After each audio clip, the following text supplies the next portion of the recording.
Oi, pessoal! Vamos avançar no nosso conhecimento, hoje com a aula sobre acento diferencial. Então, esse acento diferencial faz parte das normas da língua padrão do uso da acentuação, ok? Então, vamos lá, vamos ver qual vai ser o assunto abordado. Nós vamos abordar a diferença do por e do por, do pode e do pôde, e do porém e do porém. Para que a gente tem que estudar isso, pessoal? Olha só no slide, eu coloquei para vocês que uma das prioridades é se apropriar da língua padrão. Então a gente deve utilizá-la adequadamente, escrever de maneira clara e objetiva, e estudar sobre alguns casos de acentuação adequada de algumas palavras, para a gente não errar na hora de escrever o nosso texto, principalmente. Também, o acento diferencial é utilizado para permitir a identificação mais fácil de palavras homófonas e assim são palavras que têm a função de evitar confusão na leitura de palavrinhas que apresentam o mesmo som e grafias semelhantes. O acento diferencial, observem aí, ele ajuda na identificação das palavras homófonas, como eu disse, e evita possíveis ambiguidades na escrita e também na interpretação. Então, para você que não sabe, ou já esqueceu, né, não está anotado aí no caderninho, as palavras homófonas são aquelas que apresentam a mesma pronúncia, porém apresentam significado diferente, como é o caso do por e do por com acentinho circunflexo. Então, vamos lá para a gente definir como é que funciona a definição de cada um deles para a gente poder adequá-lo dentro do nosso texto, ok? Olha só nesse slide. Embora sejam pronunciados da mesma forma, o significado deles é bem distinto. O por sem acento é uma preposição, que significa através de, sobre, ao longo de, perto de, durante, e indica causa, dependência e correlação. Já o por com acento circunflexo é um verbo e ele está no infinitivo, que tem o sentido de colocar, depositar, apostar, concorrer, incluir, supor e outras definições também, ok? Olha só, eu coloquei aqui para vocês alguns exemplos. O exemplo 1 está escrito assim: o raio-x viu por dentro de mim. 2. Eu preciso pôr essas roupas para lavar. As meninas vieram por causa do chocolate. Antônio vai pôr todo o seu salário no número 7. Eu vou pôr você no meu testamento. Observe que a pronúncia do pôr com acento circunflexo é um pouquinho mais fechada, mas se você não acentuar, pode dar ambiguidade. Vamos ver o que significa cada um deles? Olha só, no exemplo 1, o por está sem acento porque é uma preposição. Tem o sentido de através. O raio-x viu através de mim. Eu preciso pôr essas roupas para lavar. A pronúncia um pouquinho mais fechada e está com o sentido de colocar. As meninas vieram por causa do chocolate. Também uma preposição que está no sentido de causa. Antônio vai pôr todo o seu salário no número 7, então ele vai apostar no número 7. Eu vou pôr você no meu testamento, está com o sentido de incluir. Olha só, com esses exemplos você pode compreender a diferença do acento diferencial? Viu a diferença da aplicabilidade dele nas orações? Lembre-se, olha só, anote aí no seu caderno. Quando for utilizado como verbo no infinitivo, ele vai ter o acento circunflexo, por. Quando for utilizado como preposição, que significa através de, por meio de, ele não tem acento. Então, fique tranquilo. Anotou essa dica? Não tem como errar. Agora leia atentamente o trecho da história de Dom Quixote e seu fiel escudeiro Sancho Panza. Ao longo daquele dia, Dom Quixote viajou inclinando sobre a cabeça de seu cavalo, porque seus ossos lhe doíam tanto que não pôde endireitar-se. Ao entardecer, apareceu na beira da estrada uma venda, que era o lugar onde se hospedavam os viajantes, e então Sancho disse: "Pode alegrar-se, senhor, que ali adiante vejo uma venda." Observe que foi empregado a palavra pode e a palavra pôde, com sentidos diferentes. Então, olha só, o pode, sem o acento, ele é um verbo, está na terceira pessoa. Então, a ação ocorre no exato momento em que o fato é narrado. E o pôde, que está dizendo que a ação aconteceu num determinado momento, mas que já foi encerrado. Então, essa definição aqui da palavrinha pode e pôde é o nosso outro assunto do acento diferencial. Já que nós definimos, vamos analisar as orações que essas palavras aparecem. Olha só, os ossos lhe doíam tanto que não pôde endireitar-se. Essa palavrinha com acento circunflexo, ela é pronunciada um pouquinho mais fechada. A definição diz que a ação ocorreu com o personagem no tempo passado, já foi, e por isso utilizou-se a escrita no verbo pôde com acento. Já a frase número 2, que eu destaquei aí para vocês, está dizendo assim: pode alegrar-se, Senhor, que ali adiante vejo uma venda. Já essa ação está acontecendo no presente, por isso não pode ser acentuado. Então vocês observam que o acento diferencial nessa circunstância diz respeito ao tempo em que acontecem as ações. Por isso que se você não acentuar a palavra pôde, ela pode dar um sentido completamente diferente no seu texto. Que tal conhecer agora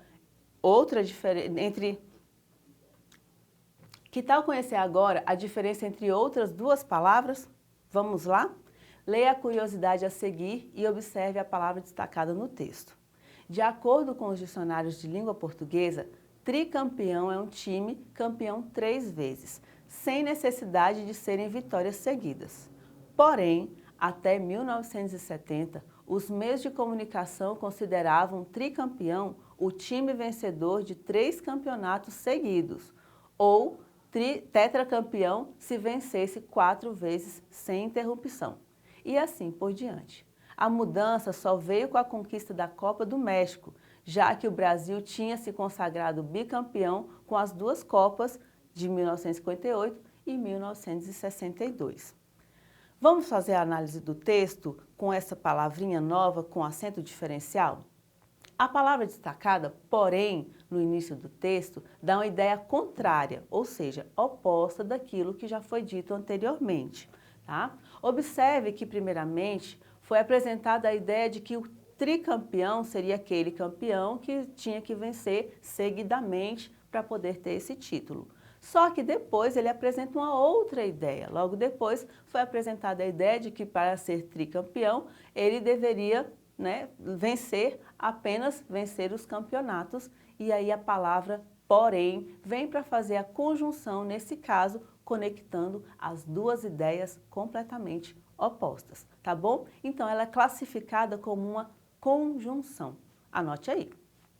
Lembre-se dessa dica. A conjunção é um termo que liga as duas orações, estabelecendo uma relação entre elas. Você já viu algum texto, esse vocábulo, com a presença do acento, ou seja, com a grafia do porém? Ou seja, a palavra porém, sem acento diferencial, é um verbo flexionado na terceira pessoa do plural do infinitivo pessoal. Meu Deus, que negócio é esse? Professora, eu não entendi nada. Eu fiz a conjugação para você se situar. A gente fala sempre essa palavrinha, mas não se dá conta. Olha só a forma conjugada. Para eu pôr, significa para eu colocar. Para tu pôres, colocares. Para ele pôr, para ele colocar. Para nós pormos, para nós colocarmos. Para vós pordes, para vós colocardes. E para eles porém. Então não é porém com acento agudo, é sem o acento. Para eles, porém, que tem o sentido para eles colocarem. E assim também funciona para os verbos similares, que também pode significar pendurar, depositar, apoiar. Tem uma lista vasta do significado do verbinho pôr, tá? Vocês podem procurar isso também na internet.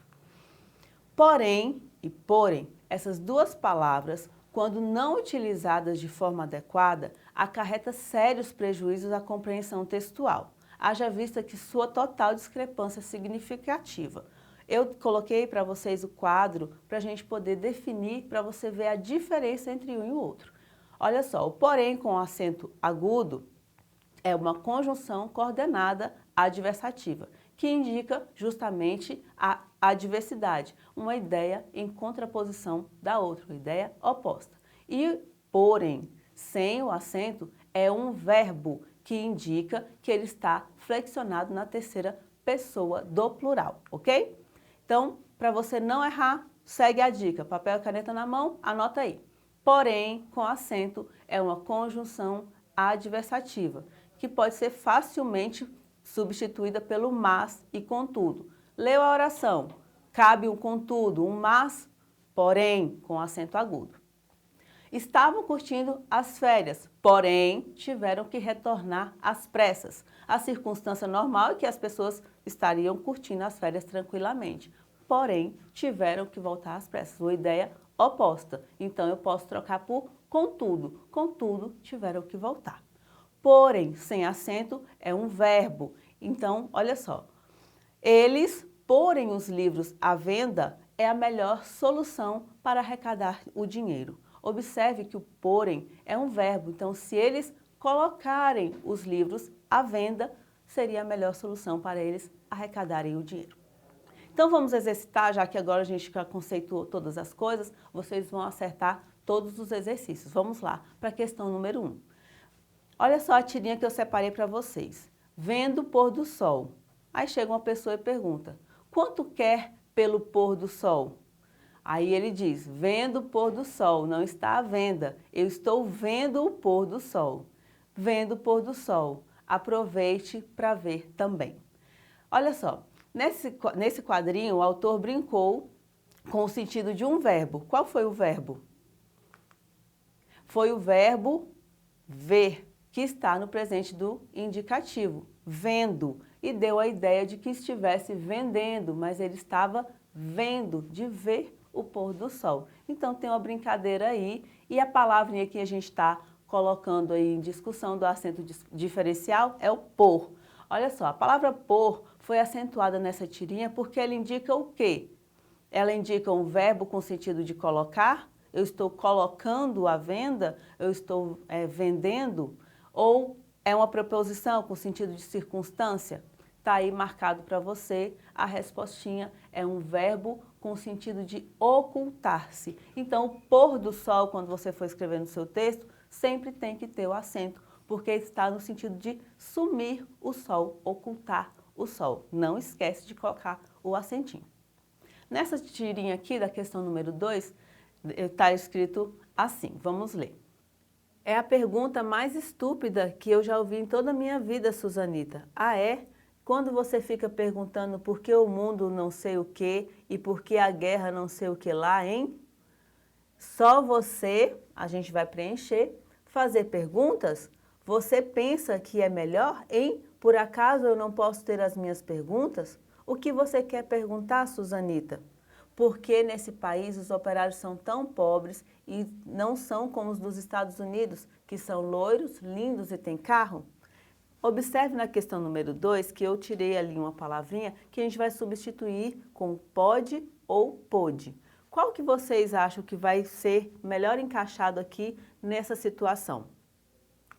A resposta correta é você pode. Só você pode fazer perguntas? Observe que todos os outros verbos também estão flexionados no presente do indicativo. E colocar um verbo aqui no passado seria totalmente ilógico, ok? Para a nossa compreensão.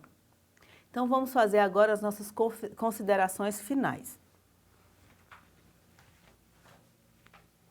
Nós vimos nessa videoaula, pessoal, o acento diferencial, o uso do por e do por, com acento e sem acento, do porém e do porém, e do pôde e o pode. Observe que o por sem acento é uma preposição. O por com acento é um verbo.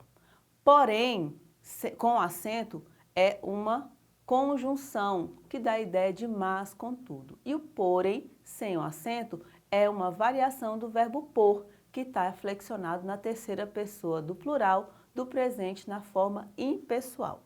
O pôde, com acento circunflexo, é um verbo que está no pretérito perfeito, no passado, e o pode está no presente. Pega o papel e a caneta, anota tudo direitinho para não errar mais. Você pode acessar os outros exercícios na plataforma e você, por ter assistido essa aula, você pôde aprender o assunto. Então, pode fazer os exercícios complementares. Porém, para pôr a mente, para exercitar, acesse primeiro a plataforma eduque.acre, ok? Viu a utilização correta das palavrinhas que a gente acabou de aprender? Então faça o mesmo, exercite, não perca tempo. O estudo vai levar você sempre mais adiante. Eu fico por aqui, tchau!